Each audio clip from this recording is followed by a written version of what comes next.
Welcome to the first of 3 political debates organized by the Jamaica Debates Commission and staged before a live studio audience. The debates are intended to assist in identifying, clarifying, and understanding the issues being presented in this general election campaign. This evening's debate focuses on social issues and is a team debate. Members of the panel of questioners are Natalie Campbell, Irie FM, Romardo Lyons, TVJ, and taking and presenting questions from the public is our social media editor, Amoy Harriet, CVM TV. I am your moderator, Janella Precius. As is customary, the audience is prohibited from applauding the debaters except for now, after we've announced each team. For Team JLP, Matthew Samuda. You can clap.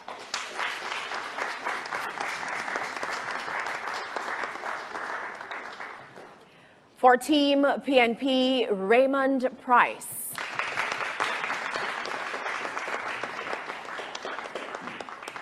Up next is the JLP's Kamina Johnson-Smith. Also joining Team PNP is Sophia Fraser-Binns. And for the JLP, Pearnel Charles Jr. And for Team PNP, Damion Crawford. The guidelines for tonight's debates have been previously agreed and are posted on the Debate Commission's website at www.jamaicadebatescommission.com. The guidelines include questions being no longer than 30 seconds and each team being allowed 90 seconds to respond to each question, and rebuttals are limited to 45 seconds. The questions posed in tonight's debate will come from 2 sources. The first, you, the public. You can send us your questions via direct message on Instagram, Facebook, and TikTok to Jamaica Debates. These will be checked, selected, and asked by our social media editor. The second source of questions is from our panel of journalists. Unfortunately, due to circumstances beyond our control, there will be no interpretation for the deaf and hearing impaired. Now, based on a previous coin toss, the first question tonight comes from Natalie Campbell, and it will be directed to Team PNP. Good evening. The People's National Party has been highly critical of several Jamaica Labour Party programs, including the rural school bus system. You say you have better options. Which programs have you earmarked for immediate discontinuation, and what timeline are you proposing of replacement programs to ensure continuity of service to Jamaicans? Good afternoon, good evening, and thank you for that question. Productivity means that there is a balance between effectiveness and efficiency. Effectiveness means doing the right thing, and efficiency means doing the thing right. Indeed, the separation of students from adults and the organized contribution of carrying them to school is a wonderful concept. However, how the JLP intended to execute, I believe, is highly inefficient. First of all, the cost of buses for 300 million based on the information we have received, and then 800 million for the refurbishing of those buses would indicate an inefficient use of resources. Additionally, we have seen where new buses, Toyota buses, coaster buses that could have been used would have been a more appropriate purchase, and that would have been within the same cost. Additionally, the ineffectiveness of these bus systems would suggest that very few children would be able to be moved. We have over 440,000 children to be moved, and at this point, those buses will be best capable to move between 4,000 and 8,000 on each day, indicating that the vast majority of children will still not benefit from that program. And so one thing that will immediately discontinue is one that doesn't incorporate the principals, the guidance counselors, and be more targeted in ensuring that those who are finding it most difficult to get to school are able to get to school, in particular deep rural children. Thank you so much. Team JLP, your rebuttal. Thank you. The Jamaica Labour Party is doing what the PNP has not and cannot do.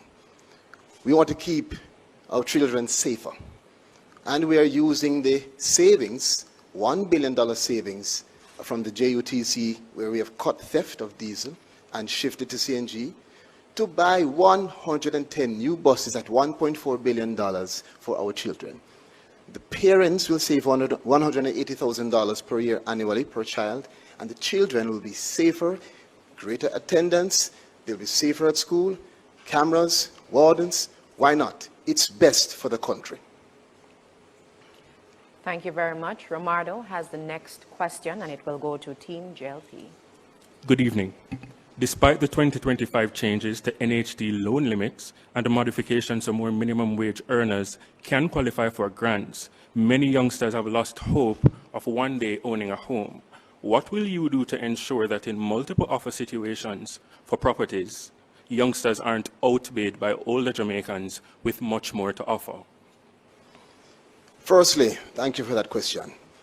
The Jamaican Labour Party has ensured that we focus on our youth.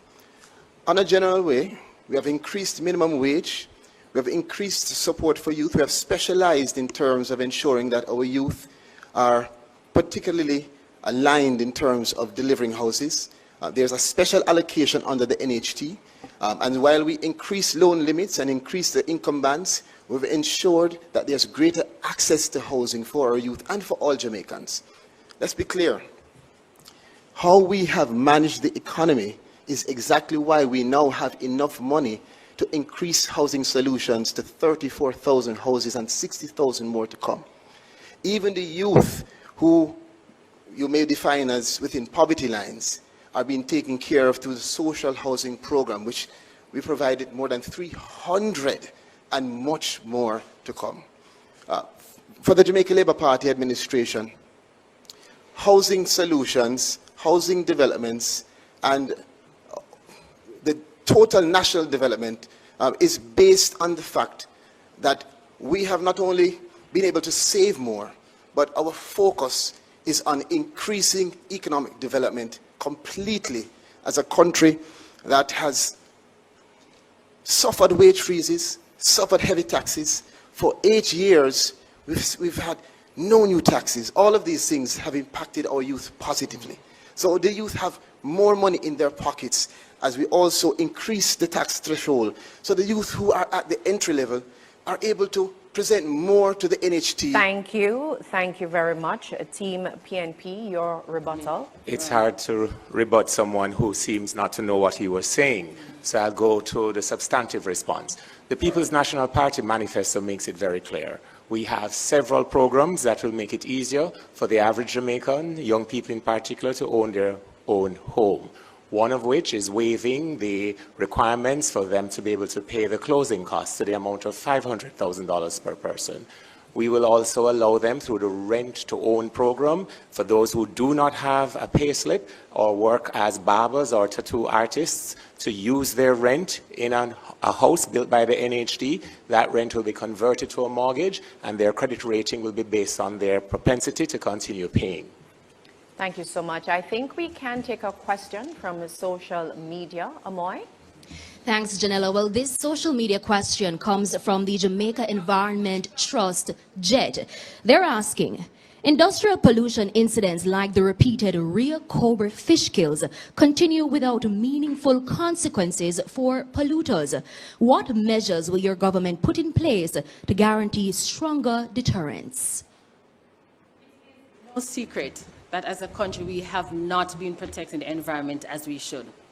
The People's National Party is committed to protecting the environment. We will ensure that the body that is charged with the protection of the environment does its work. And so we will have a second look at NEPA. We will make NEPA independent, and we will also create an independent tribunal for NEPA.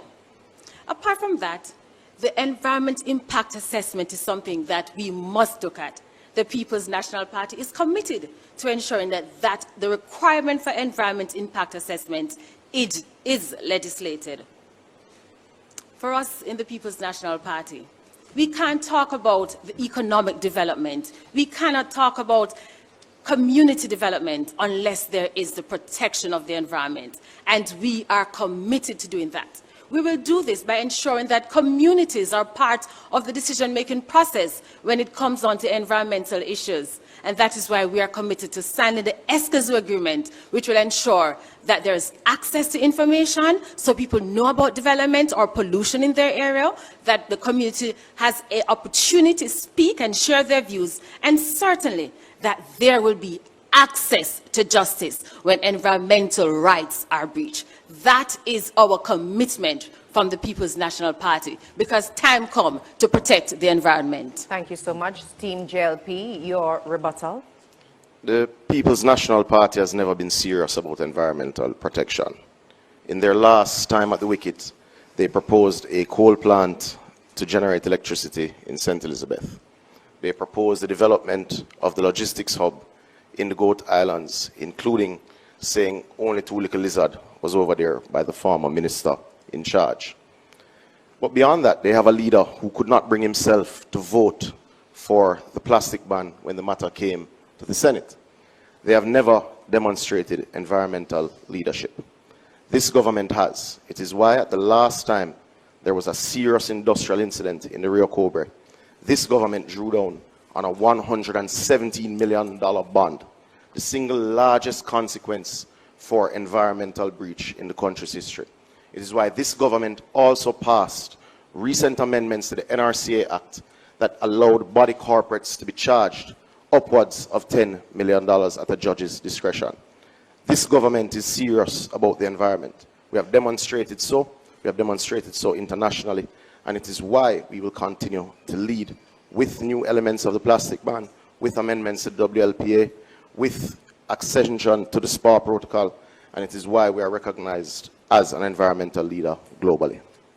Last year, just a little over 1,000 councillors were employed within the public school system. In some cases, one councillor served up to 3 schools. That's one individual to thousands of students. Your 2025 manifesto promises a Jamaican education system that is globally competitive. How do you plan to fix the student-councillor ratio? Thank you very much for the question. Indeed, it is our intention to ensure that we have an improved education system. The current reality is that it is moving in the wrong direction. In 2015, literacy in Jamaica was 84%. Currently, it's 65%. Indeed, in 2015, 5 subjects, including math and English, was 28%. Currently, it is 19%. In fact, to use mathematics, which the government has recently celebrated, after last year, the minister indicated that it was a critical problem. This year, with much hoopla and celebration, only 9 dege more children passed mathematics. And they said it was a great occurrence. The People's National Party will accept and acknowledge where we are, because in 2015, 14,000 Jamaican children passed mathematics, and in 2025, only 7,826 Jamaican children passed mathematics. This is a part of the malaise that is happening within the education system. What we will do in particular as it relates to guidance counseling is to incorporate and hire more guidance counselors, but also to form the Department of Socialization to utilize not only the guidance counselors, the deans of disciplines, and also the persons who are most familiar with the children, which should be the form teachers. That will expand the number of adults to children ratio and have the guidance counselor be informed by those who are most related to the students. Team JLP, your rebuttal. The Jamaica Labour Party believes in our children, and it believes in their social well-being, their mental health, and their support to ensure that they will be their best selves and then become the best productive citizens of Jamaica. We certainly recognize that education is not where it needs to be, and that's why we commissioned the Education Transformation Commission, led by Orlando Patterson. We have set up a plan. We have 30% in. We know what's not measured does not get done. The PNP talks about transformation, but they have never transformed anything in this country. We will ensure under a trend program with more involved parents, more empowered teachers, more involved students. Thank you so much, Ms. That our Kamina students Johnson-Smith. succeed. Thank you so much. Our next question comes from Natalie, and it is for Team JLP. As Jamaica seeks to harness the economic potential of large-scale entertainment events, what is your strategy to ensure that these opportunities are balanced with the fundamental rights of motorists and residents to freely move without undue disruption to their lives? It's no secret that urban planning was lacking for the last 50 years. It's no secret that the heartbeat of Jamaica has been its cultural and entertainment industries. It's no secret that under the leadership of Olivia Babsy-Grange, Jamaica has grown from strength to strength in harnessing the power of these awesome industries. In the next term of government, the JLP will ensure that all urban planning for our town centres contemplates and plans for entertainment zones. We have also moved rapidly to ensure we have reserved space for 24-hour event zones. But that is but one part of the parcel. The next component also has to be how you encourage the human capital. But encouraging the human capital has to create the structures that allows young people to see a total future in it. It is why we're proud of the pension scheme that has been introduced for our entertainers, because our young people now know that there is indeed a future. But beyond that, we have structured our tax regimes in a manner that will encourage significant investment in the entertainment sector. We have created the space where those who wish to invest in movies, those who wish to invest in sound, will indeed come to Jamaica. We're not going to throw new funds that we know will indeed trigger new taxes, because that indeed has been the hallmark of the PNP, new taxes. Thank you so much, Team JLP. Team PNP, your rebuttal. Yes, it is no doubt that the orange economy is called orange for a reason. The People's National Party has been central to the development of entertainment in this country. Indeed, the tools of trade was introduced by the People's National Party for the extension of benefits to the entertainment industry so that they too could act as if the manufacturing, farming and other industries in the importation of their inputs.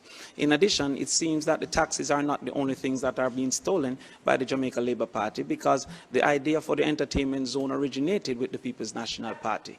What is crazy is that the Jamaica Labour Party believes that the solution is in one single venue, and one single venue cannot solve a problem that exists throughout the entire country.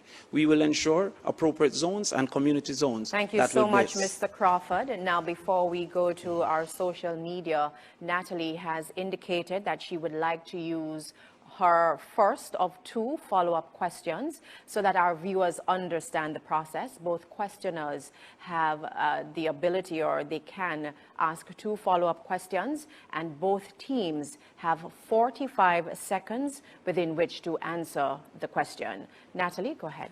So I wanted to hear more about the balancing of how do you protect the motorists and the residents who have undue delays and been stuck in traffic for hours in the interim until those zones are designated up and running? Well, obviously the zones are indeed the long-term strategy, but in the interim we'll bring all stakeholders together, being the Jamaica Constabulary Force, the municipalities and the promoters themselves, to ensure that there's adequate parking. We would have instituted many park and ride events for national events which would have seen significant reductions in traffic.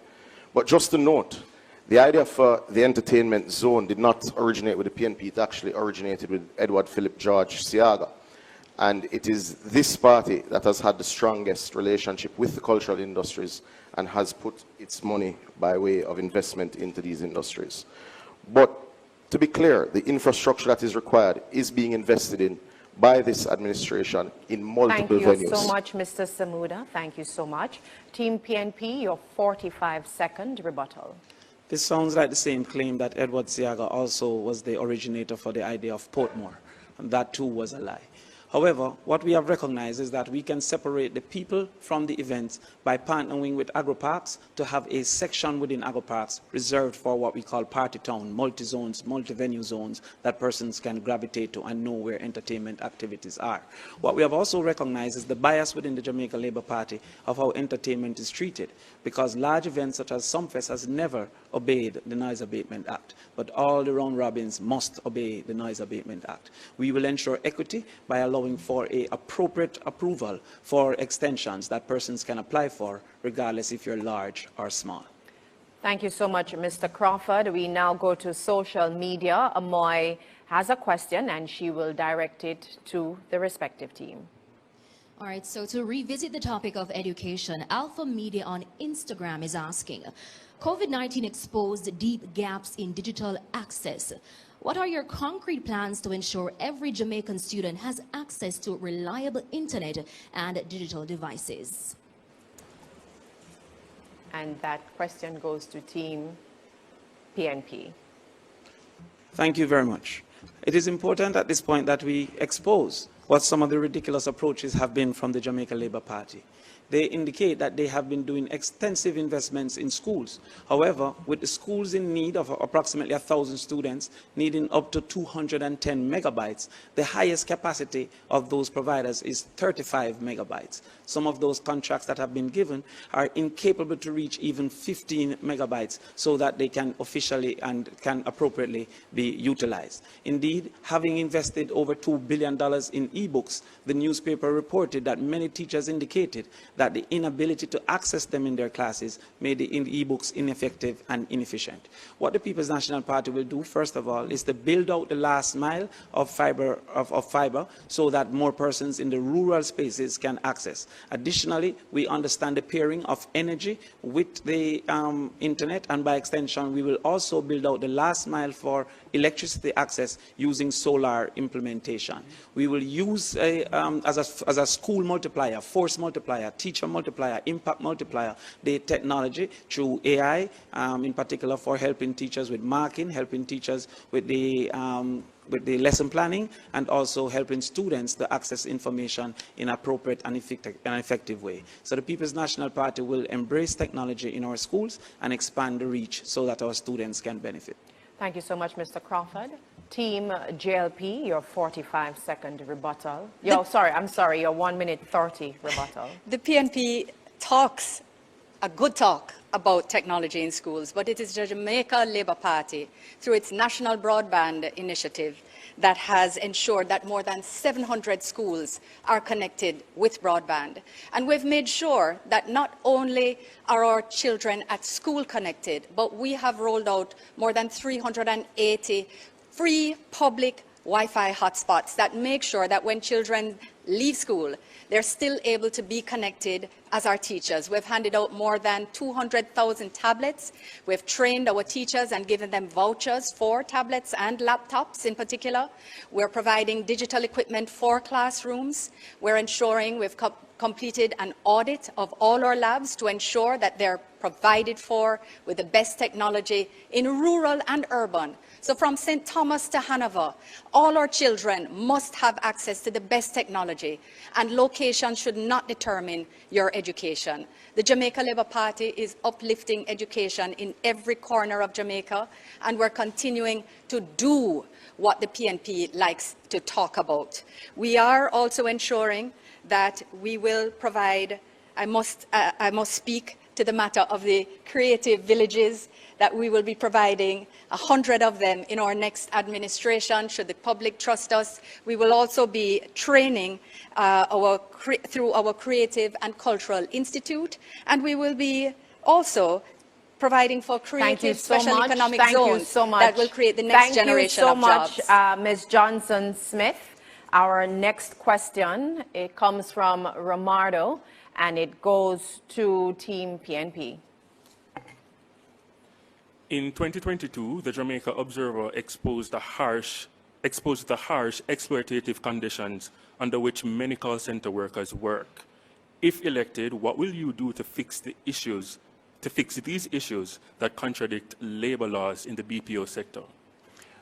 You know, the start of that question is an acknowledgement that the provision of modern access to technology, including the internet, including broadband, including fiber optics, began with the liberalization of the telecommunications sector when Philip Paulwell was a minister with responsibility.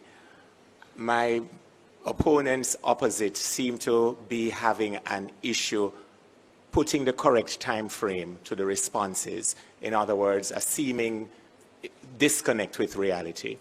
With respect to the BPO sector, one of the most recent industries facilitated by the technological advancement, there are serious concerns with respect to conditions of work, pay, time off, even sick leave, things that the Jamaican workplace has considered for many years to be a right. These BPO operators, the contractors, are not necessarily from the Jamaican space. So more integration has to be done so that they understand what our labor laws are and what the members of the Jamaican workforce have come to expect, including things such as maternity leave with pay and equal work for women. In the PNP administration led by Mark Golding, we will begin that education process, that integration process, and allow our partners in the BPO to understand the nuances. Mr. Pryce. Thank you so much, Mr. Pryce. Team JLP, your 45-second rebuttal. Thank you. The BPO sector, like the tourism sector, is offering a significant opportunity for many of our entry-level youngsters to have good jobs, jobs that will allow them to be able to get not just revenue, but work experience. And it's important to know that the government not only sees the expansion in the BPO sector, but through the inspectorate at the Ministry of Labour, we ensure to speak to employers and employees and to monitor to make sure that where there are any abuses, we take the necessary steps immediately, whether it is to carry them to court or whether it is to bring to constructive social dialogue. Thank you very much, Mr. Charles Jr. We're moving on. Natalie has the next question, and it is to Team JLP. Jamaicans seeking care at public hospitals continue to face long lines, shortage of medical staff, overcrowding with the difficulty getting a bed if admitted, and long waits for clinic appointments. What is it going to require to improve patient care at public hospitals and other healthcare facilities? Let me say this. The government takes it very seriously in terms of improving the health infrastructure. We have upgraded 138 of our health centers. We have rebuilt and restructured key hospitals and are starting to construct the regional children and adolescent hospital. And most importantly, in addition to the health infrastructure development, we are and have created 3,000 positions for medical professionals with 1,000 community aids and 600 scholarships, which means not only better infrastructure for health, but better staffing of professionals who will be able to provide better service to the patients in Jamaica.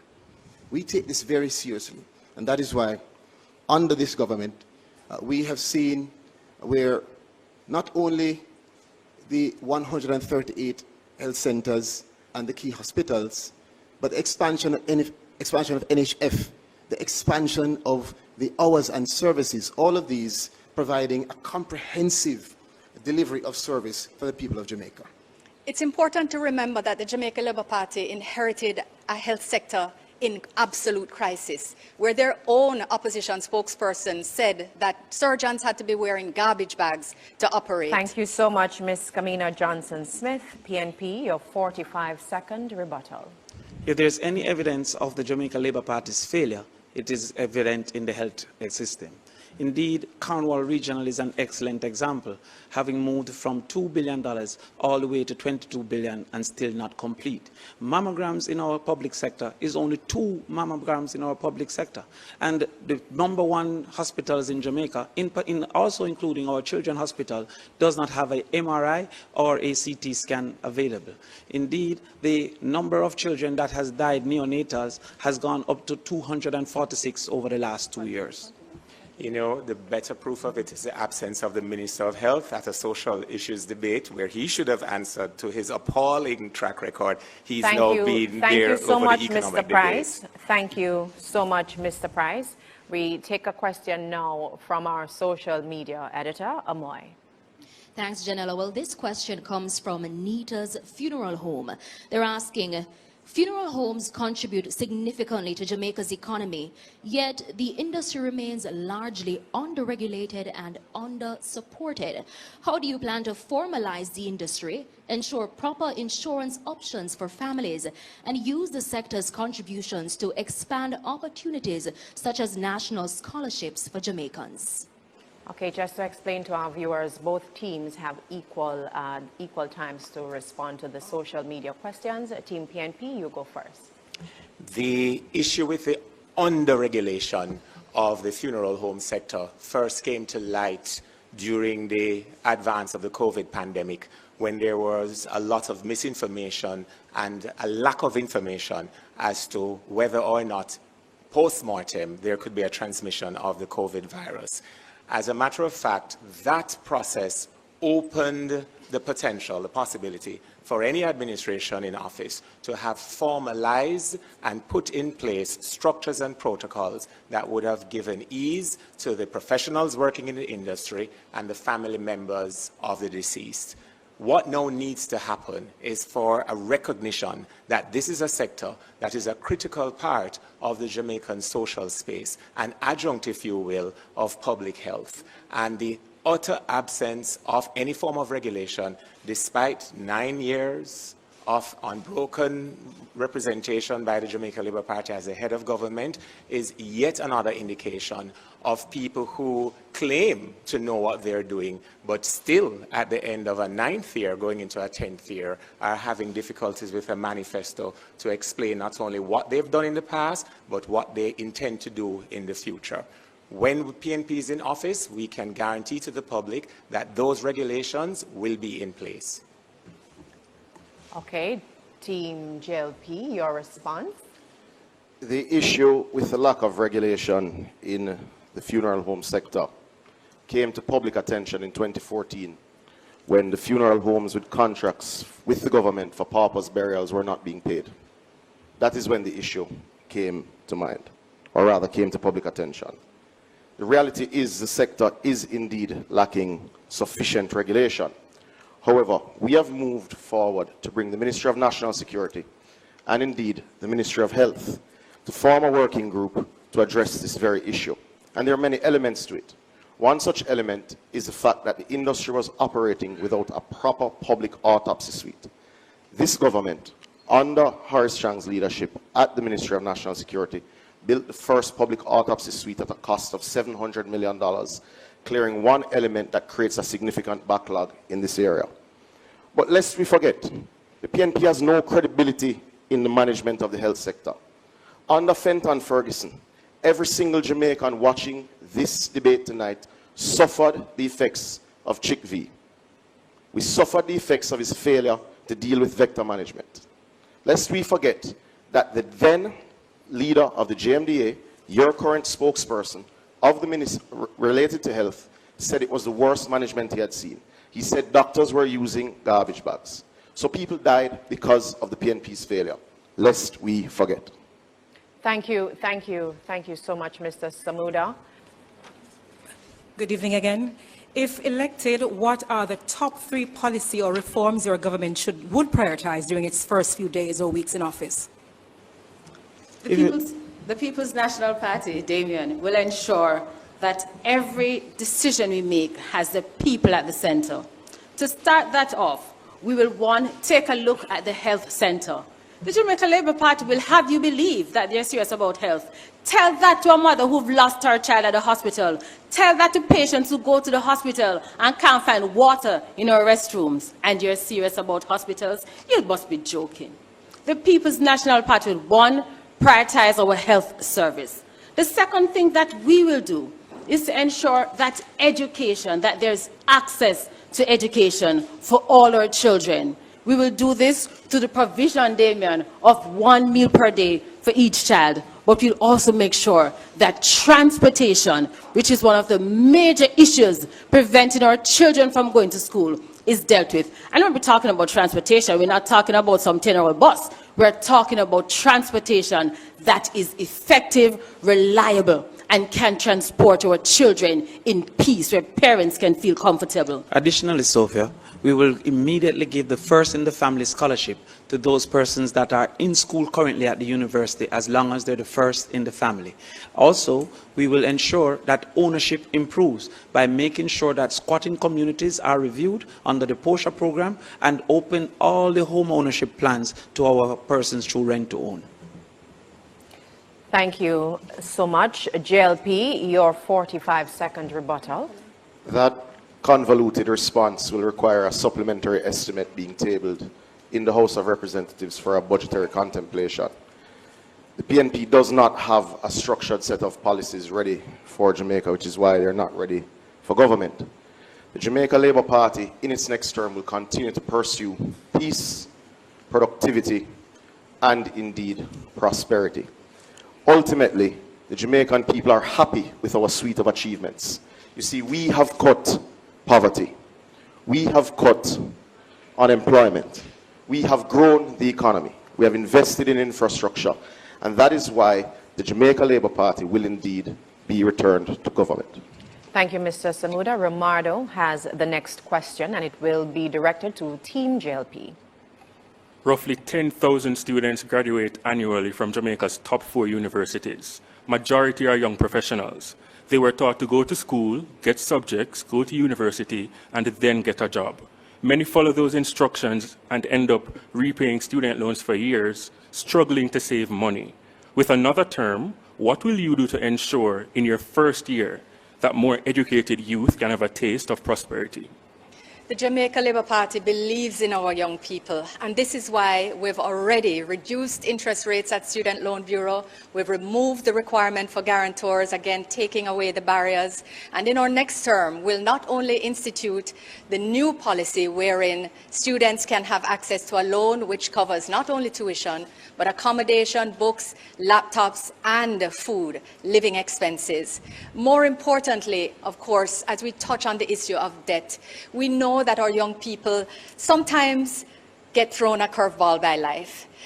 That's why the Jamaica Labour Party is not only going to expand the moratorium, which already exists, but we will institute the student loan debt reset. Under that policy, we will be waiving for all delinquent accounts 100% of penalties, 100% of insurance charges, and 50% of interest arrears, ensuring a fresh start for those who just have had life take a wrong turn. For those who are in good standing, they'll be rewarded for their responsibility and, of course, encouraged to continue in their good efforts. And they will get a credit to their account of $100,000 per account in good standing. Those who, of course, are at the cusp of closing out their accounts, we will pay up to the amount required to close. This is us not talking, but acting. Thank as you always. so much, Ms. Kamina Johnson-Smith, PNP, your 45-second rebuttal. The People's National Party will ensure that our young people not just dream, but have a chance of being the best they can be. So what are we going to do? One, we're going to make sure that there is $1 billion available so that they can get $500,000 towards their deposit. Secondly, what we're going to do is to have what we call a forgiveness, a graduated forgiveness of students' loan. So for every year that you work in the public service, your students' loan payment will be discounted. And we understand that sometimes you leave university and you simply just can't get a job. The present system says you must still pay your students' loan. We are saying no, an end to that.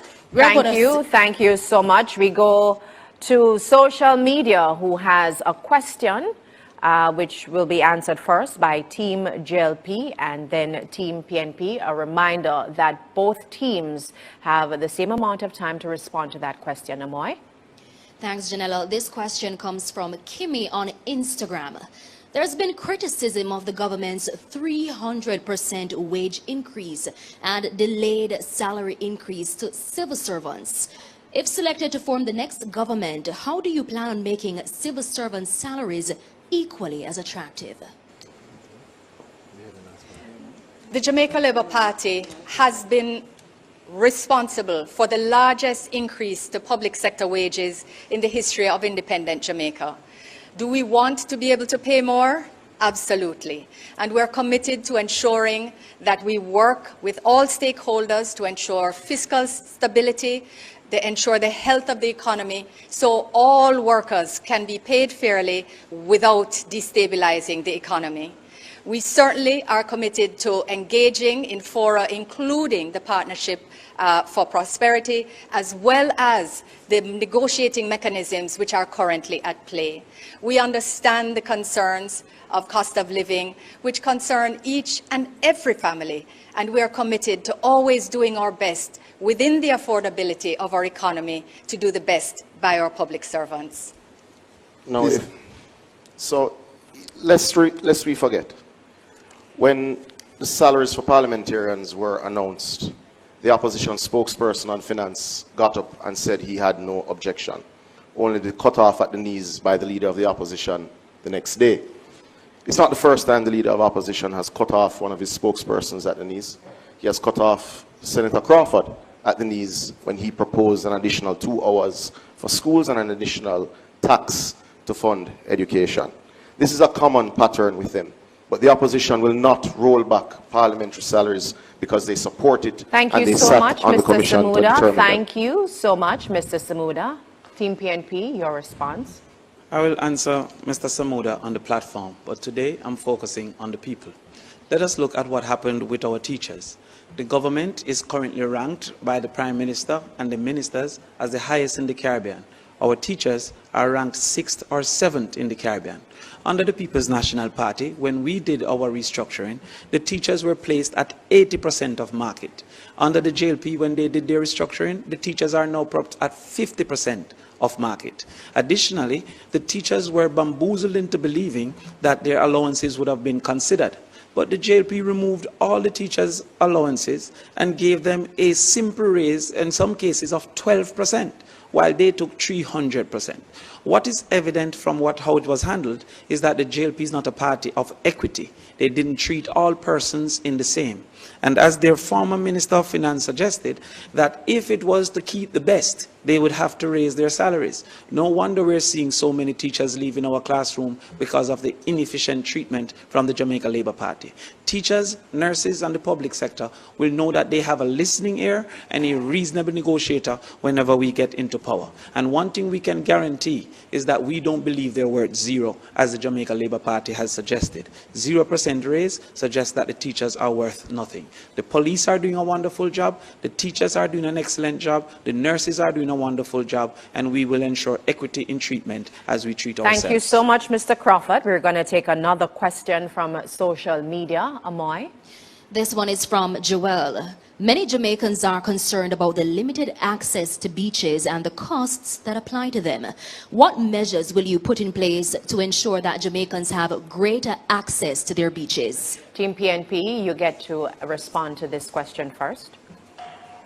Over the last 9 years, there have been countless situations, Miami Bay Beach, Bob Marley Beach, where Jamaicans have been denied the right of access to beaches. For us in the People's National Party, right, access to beach is not an option, it is a right. And because of that, we will ensure that all Jamaicans have access to our beaches. We have done it before. In our last administration, we spent over $12 billion rehabilitating Winifred Beach, Priory Beach. We've done it already, we're going to do it again. So what are we going to do now? We are going to ensure that the provisions in the Beach Access Act come to life. And where the amendment needs to be made, we're going to do that. What we're going to do as well is going to ensure that we work with all our tourism partners, all our private investors, so they understand that access to beach is a right for all Jamaicans. Thirdly, what we will do is to ensure that we rehabilitate beaches so that persons, when they come to beach, whether they're fishermen or they come for relaxation, that they can do it in dignity. Because for the People's National Party, access to our beaches is not just something you do. It is a matter of justice, and it is a right. And we commit that we will have access to beaches. Thank you so much. Team JLP, your response? The people of St. James know that all that was just said is a farce. When the People's National Party took away Cornwall Beach from the people of St. James, they did so without a care in the world. It is this administration that built the Harmony Beach Park over Dump Up Beach to give the people of St. James back beach access. It is this administration that will genuinely renovate the Priory Beach in St. Ann. I'm not sure what was referred to as a renovation because that's a joke. It is this administration that will ensure that the Padgy Beach and indeed the Boston Bay Beach in Portland will be returned to the people of Jamaica. There isn't a Beach Access Act, as was mentioned, but there is the Beach Control Act.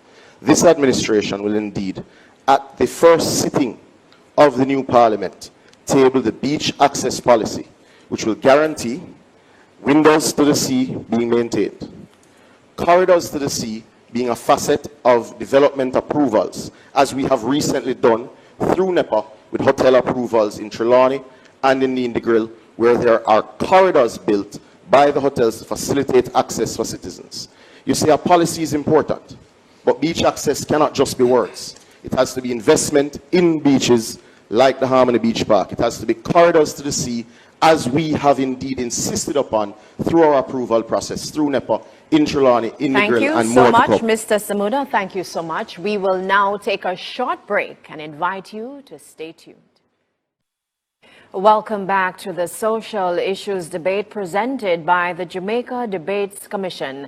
We invite you, the public, to send us your questions via direct message on Instagram, Facebook, and TikTok to Jamaica Debates. We invite Romardo Lyons to start this final segment with a question for Team JLP.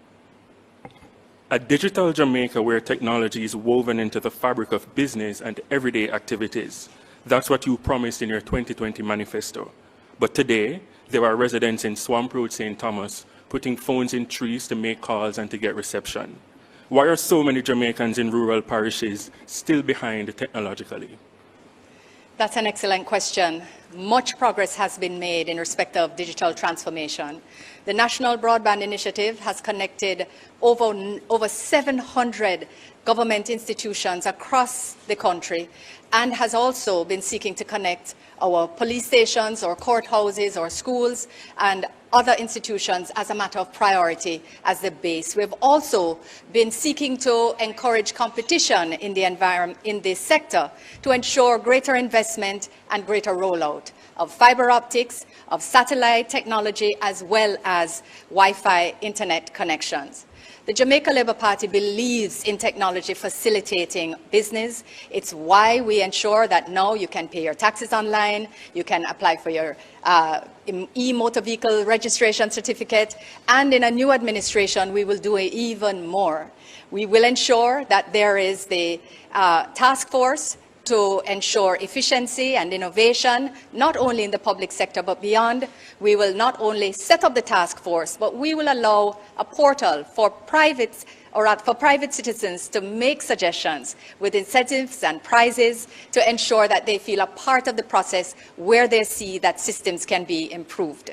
The Jamaica Labour Party has already built efficiencies that have helped this economy to grow, that have helped with youth and regular unemployment, and we will do more. Thank you so much, Team JLP, Team PNP, your 45-second rebuttal. First, you keep mentioning about policies to make the economy grow, and after 9 years, you're still growing at under 1% per annum.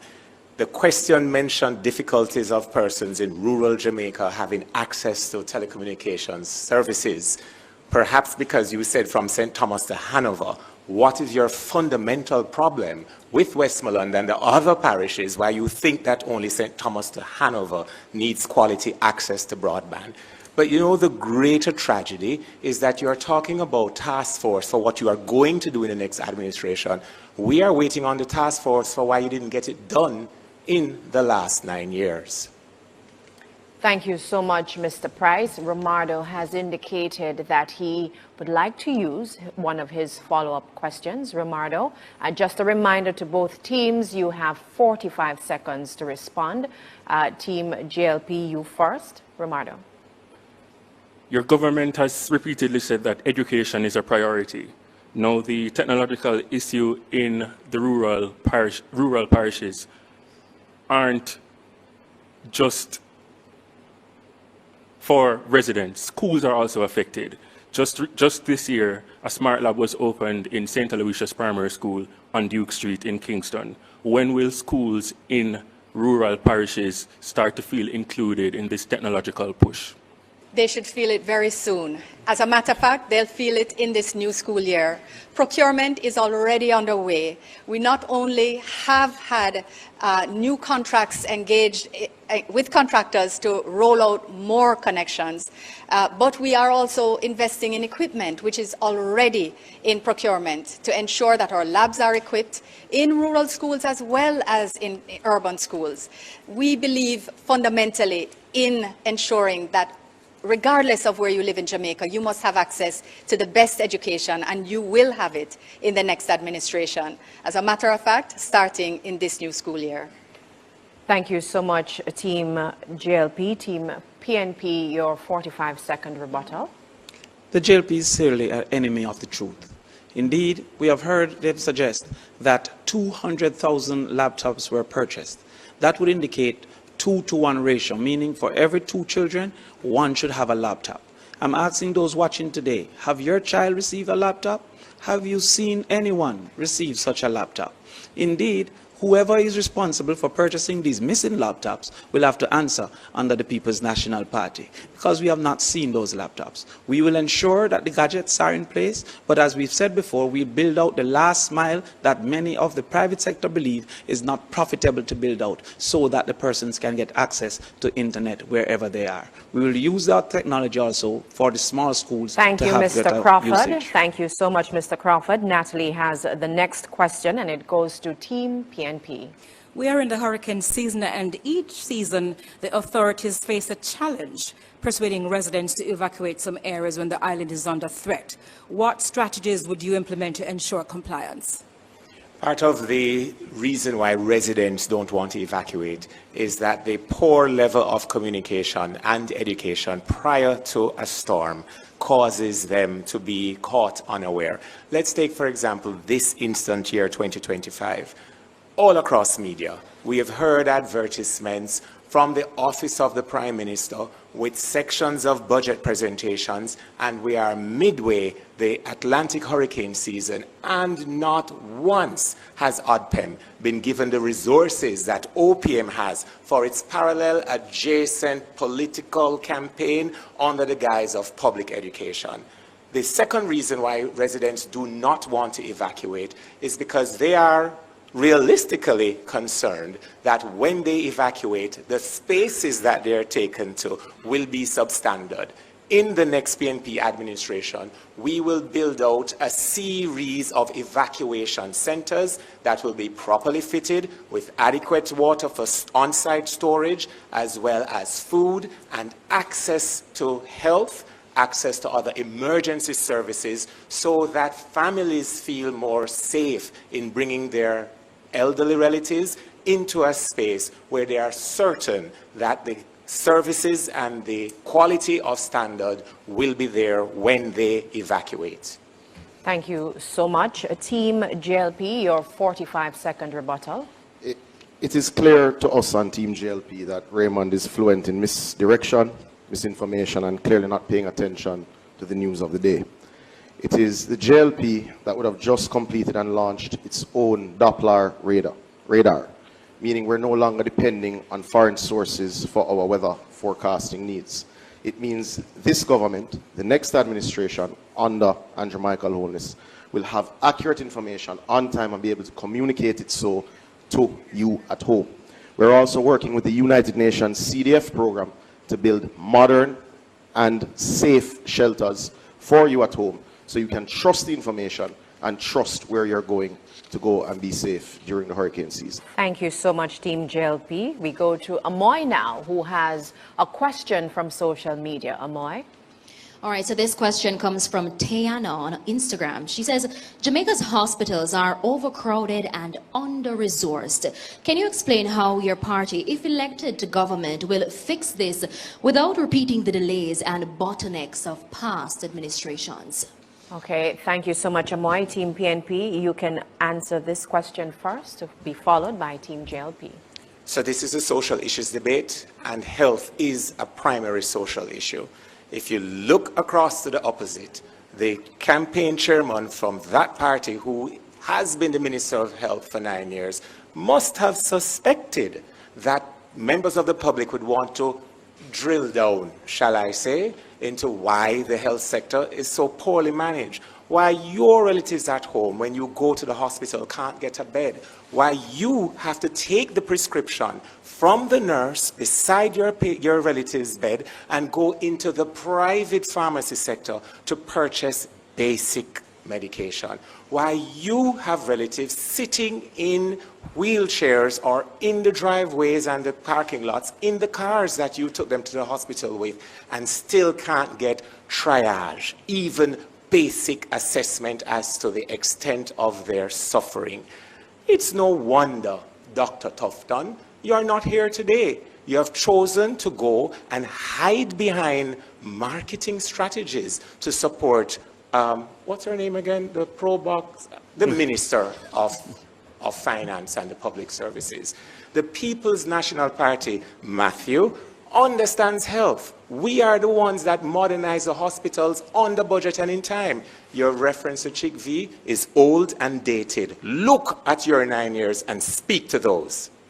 Thank you so much, Team PNP. Team JLP, your response to the question? Thank you, Tiana. It's a really important question because I know that we have not reached every community and we have not reached every hospital yet. But the Jamaica Labour Party is undertaking the most ambitious and in fact will be the most effective reconstruction and construction of hospital infrastructure in Jamaica in decades.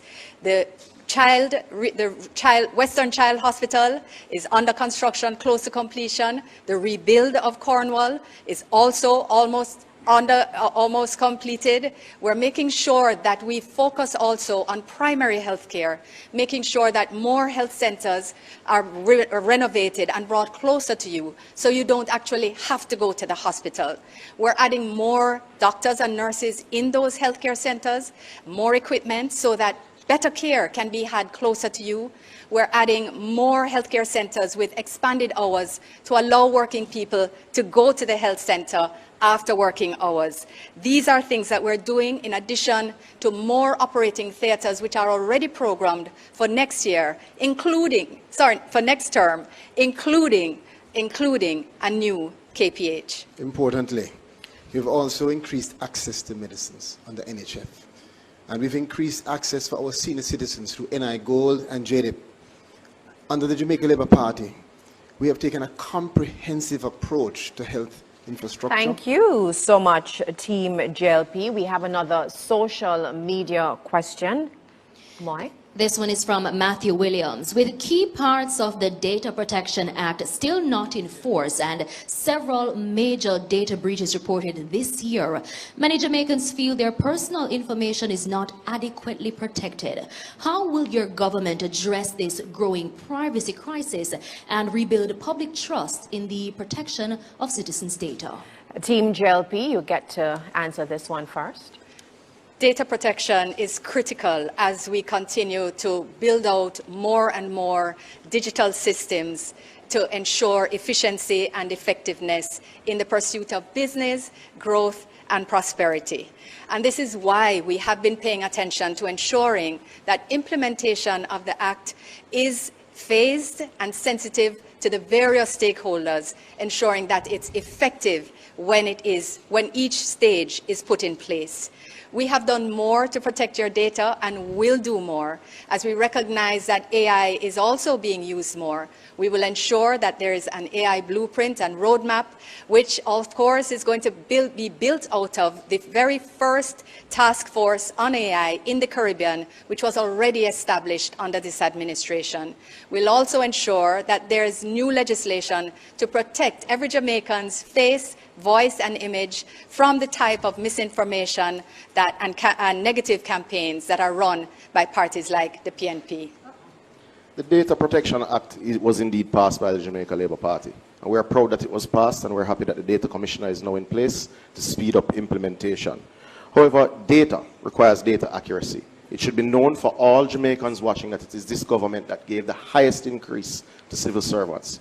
It is this government that insisted that there would be no more wage freezes for teachers, as was commonplace under the People's National Party. Thank you so much, Team JLP. Team PNP, your response to the question? The Jamaica Labour Party does not believe in privacy. It was one of their own ministers that says nothing is private. Do you remember? Because I certainly do. But not only that, when one considers the NIDS Act, the National Identification Act, the People's National Party, representing the people of Jamaica, had to take the Jamaica Labour Party to court to protect privacy rights. So the Jamaica Labour Party simply cannot come to you tonight to tell you that they're serious about privacy. Simply not true. The People's National Party, we value your privacy. And it is for that reason why we will train a cadre of data protection experts to work with different sectors so they understand what is in the law, they understand what is to be done, and how they can balance privacy rights. In fact, this will also create a new sector in Jamaica. Damion, don't you agree? I definitely do agree, Sophia. But also we should remind the public that it was this Prime Minister that suggested that they can track persons who say certain things on social media. It is also this Prime Minister that has proven himself to be highly vindictive and have seen arrest of individuals who have criticized him in any way at any given time. It is also that government that stole sand from the beaches. So let us talk about what that government has done. Thank you so much, Team PNP. So, viewers, we're doing things a little different this evening. We now invite Team PNP to ask a question of Team JLP. In any decent democracy, where a leader has not been certified by the Integrity Commission, where the leader has been a part of Ponzi schemes and benefited from them, where the leader, among members of his cabinet or his party, are said to be part of an illicit aid for illegal enrichment, those persons could not be on the ballot. Therefore, why should Jamaica be any different from such decent democracies? The PNP, we understand, has no answer to the plans, the programs, and the achievements of the Jamaica Labour Party. They see their only path to Jamaica House by trying to destroy the reputation of the Prime Minister of Jamaica and others. The Jamaica Labour Party has been the party that has done more for the integrity and anti-corruption framework in this country than any other administration. It is under the PNP that every day, every week you woke up to a new scandal, light bulb, Solutria, NSWMA, Manchester Parish Council, Hanover, KSAMC, you name it, Crook and Anchor. It is under the PNP that Jamaica had the lowest scores under the Corruption Perception Index, and it is under the Jamaica Labour Party that Jamaica has had the highest. Why? Because the independent international experts actually look at the facts and not the steady drumbeat of PNP misinformation and weaponization of processes.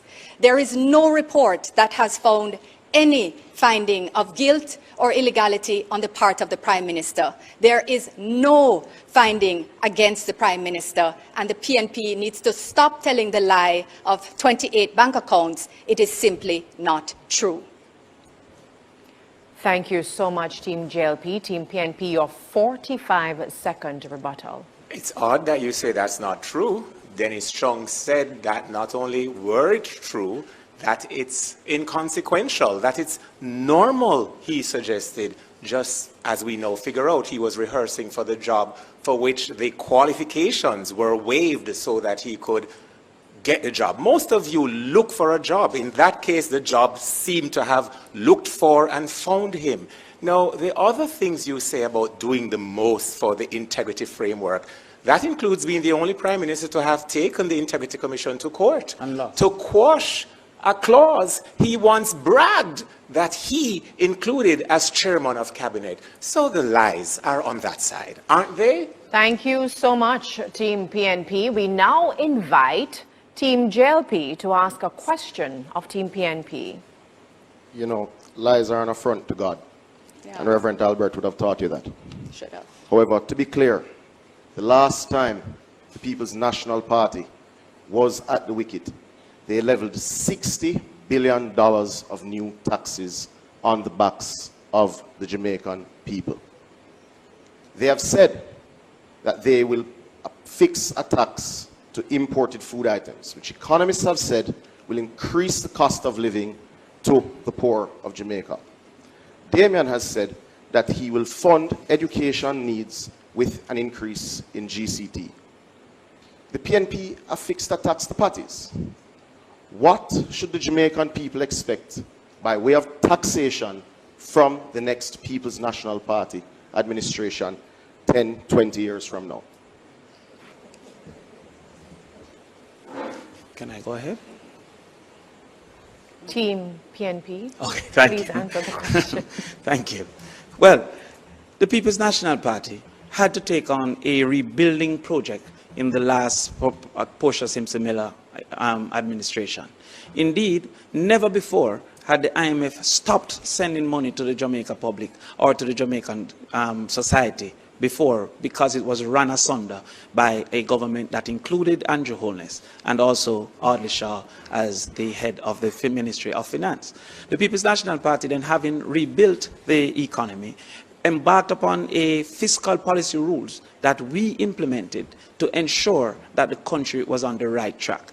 And having put the country on the right track, there's absolutely no need for the People's National Party to engage in further taxations. Indeed, what exists currently as the People's National Party proposals lie greatly within the context of the $360 billion available for governments to decide on what to do. But the $23 billion that we have identified is even less than the overrun for Cornwall Regional. We will therefore not have those overruns. The JLP continue to ask where we'll get the money. We will get the money from the same place that Market Me money came from.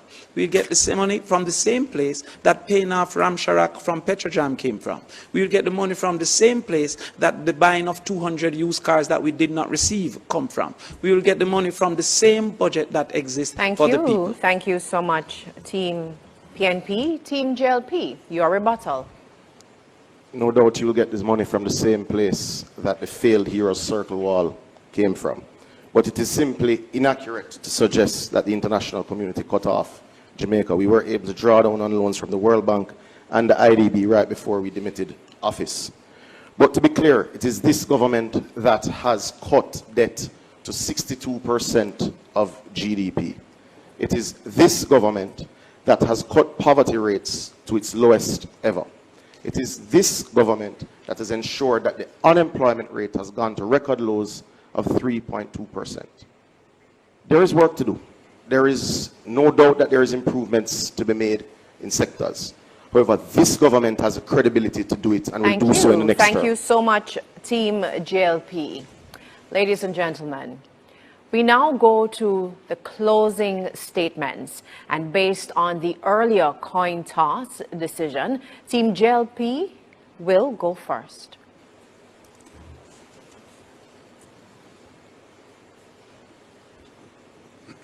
And you can begin your 2 minutes. My fellow Jamaicans, Jamaica is safer and stronger with the JLP. We reduced murders by 43%, created 250,000 jobs, and we delivered the largest increase in the minimum wage in our history. We gave our doctors, nurses, teachers, police, and other public sector officers the largest pay increase, despite COVID, Hurricane Beryl, droughts, and global uncertainty. And remember, for 8 consecutive years, we did this without any burden of new taxes on you, the Jamaican people. Now we know that prices are rising globally. And that is why we're not just focused on increasing wages, but rather creating better conditions for growth. 33 quarters of growth, save and except for COVID. And still giving support to the most vulnerable. This is the JLP way. We care. Now compare. Under the PNP, wage freezes, heavy taxes, no relief of social pension for Miss Ivy, no relief for the vendor, the taxi operator, the housekeeper, just tax after tax after tax. And we heard Damion and Dayton already talking about taxes. So are you really willing to suffer the indignity of more taxes under the PNP? No way. With the Jamaica Labour Party, increased pension, better agriculture, better health infrastructure, enhanced education. This is our commitment. That's why we say to you, reject the reckless PNP promises. Choose performance. Choose Jamaica. Choose the JLP. The Jamaica Labour Party delivers, and we are committed to doing even more for you. On September 3, remember, put your X beside the bell. Thank you so much, Team JLP. Team PNP, please go ahead with your closing statements. One thing you could not have said is spell Jamaica, because we already know you can't. Jamaica has evolved to be one of the world's most recognized brands globally. Yet too many members of the Jamaican family live in standards and conditions that are, simply put, deplorable. On September 3, 2025, we all have an opportunity to put in office a government led by Mark Golding that places the people of the country and every member of the Jamaican family at the center of our policies and programs. In that Jamaica, imagine that you have become unwell and you go to the hospital and there are beds, there are CAT scans, there are MRIs, there is medication and tools to save your lives available right there in the hospital. In that Jamaica, our nurses, teachers, firefighters, and police officers have not just better tools to do their jobs professionally, but also better conditions of work and better salaries with overtime benefits not taxed. In that Jamaica, whether you're up on the corner as a youth, or you're working in a salon as a nail technician or a barber, or a deal with the eyelashes or tattoos, your Jamaica becomes not just the land of your birth, but the land in which your dreams can be achieved within your lifetimes. In the Jamaica led by Mark Golding, more affordable houses will be provided so that mothers and fathers can better care for and protect the members of their own family. On September 3, it's not just about a regular election. It is about creating a Jamaica that you at home can love and be a part of the national success that will be gained. Vote PNP on September 3. Thank you, thank you, thank you very much to both our teams. Now, in the good spirit of the debates, we now invite both teams to shake hands.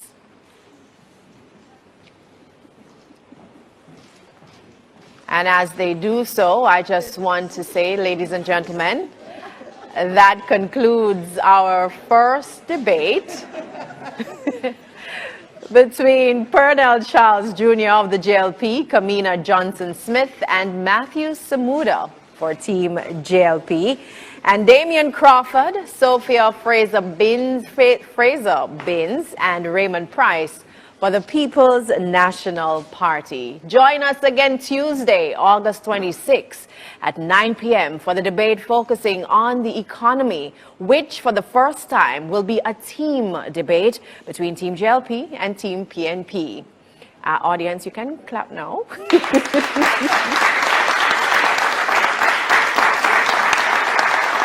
Thanks for joining us, ladies and gentlemen, and thanks to our production and funding partners, and most of all, our viewers and listeners all across Jamaica and the diaspora. I'm Janella Precius. Good night.